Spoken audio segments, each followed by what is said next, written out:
guys, welcome to the new Movie Thing show. My name's Philip DeFranco. And I'm Steve Zaragoza. And today we watched The Dictator. Yes, we did. Today, this very day. Today. So The Dictator is Sacha Baron Cohen's third collaboration with director Larry Charles, who also directed Borat and Bruno. And so The Dictator is the story about Hafez al-Assad, that being Sacha Baron Cohen's character, and he's the bizarre dictator of the oil-rich African nation of Wadiya. And Al-Assad is an egotistical, ruthless dictator. Until Al-Assad is summoned by the UN to address their concerns about his nuclear program. And it boils down to a fish-out-of-water / dictator working with democratic hippie-type people hilarity.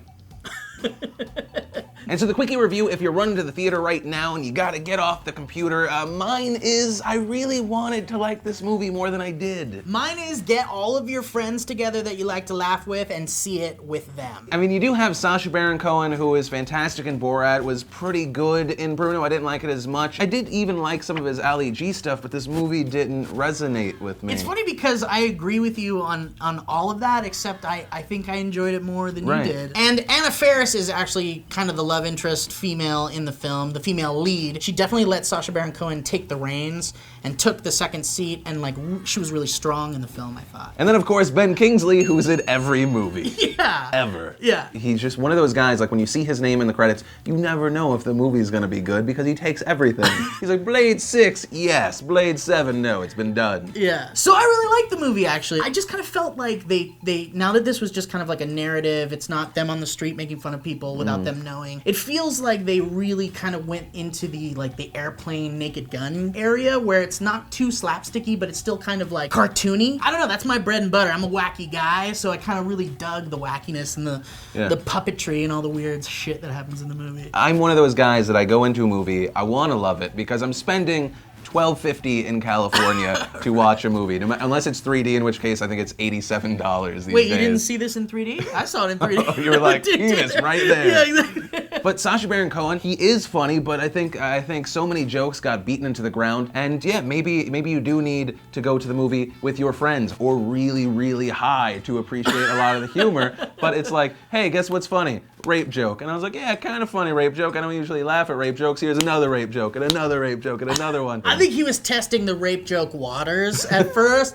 and then he just jumped right in. At the, he was like, yeah, they're probably into it. My favorite scene in the movie is also the scene that you said something happened with a mom. Oh yeah, I've got to talk about that. I really want to talk about it. Because I think it might have changed our reviews. We didn't see the movie together. In fact, we're reviewing this movie and not Battleship because Steve can't come in on Friday, but it's because Steve is going to be full-time. That's right, I'm doing it, baby. Is that sexual harassment? I don't know. Not yet, because I'm not full-time That's yet. what it is. There's a scene in the movie that deals with masturbation, but basically happens like about a third into the movie, maybe. And so all of a sudden I'm in the theater and this mom gets up and she runs over 3 aisles up and she grabs her son and runs out of the theater. But there's so much shit that happens in this movie before the masturbation scene. But as soon as you bring masturbation into it, you gotta take your kid out of the theater. And it's ridiculous, like this kid's not gonna discover masturbation on his own or figure it out from his dad, who tells him one lonely night when he's having a Heineken with his son and he's getting weird with it. You pick your fights very oddly.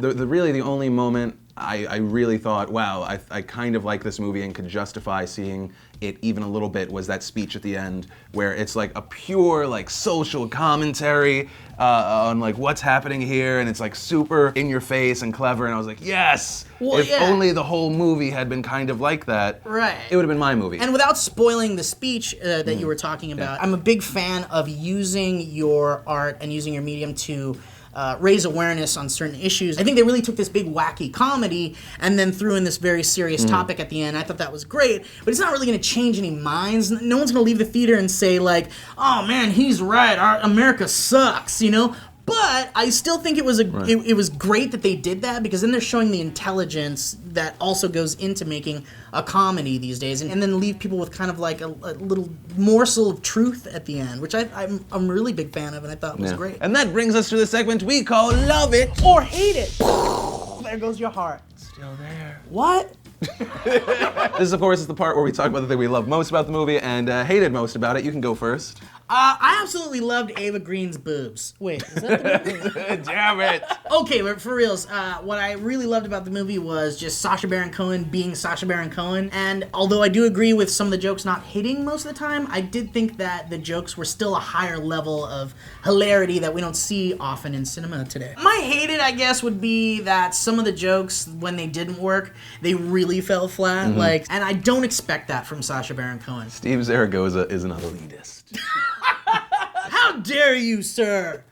Maybe it's true. And so my love it is probably the little things. You have these really popular American songs that are in different languages, the use of Aladdin on signs. The hate it, I feel like, overall, the comedy, I felt like it used being politically incorrect as a crutch. I'm all for being politically incorrect for a joke and it being funny, but I felt like it was like a D- of a joke, but they were like, hey, let's slap on politically incorrectness, and it's an A+. All right, it's rating time, Phil. I give movies Ewok hugs if I like them, and I gave this movie 4 out of 5 Ewok hugs. So thank you, Sacha Baron Cohen. I hug you. Mine is full price, matinee, rental, or Pirate Bay if you're Steve. And I would put this at probably a rental. You could go to a matinee, though.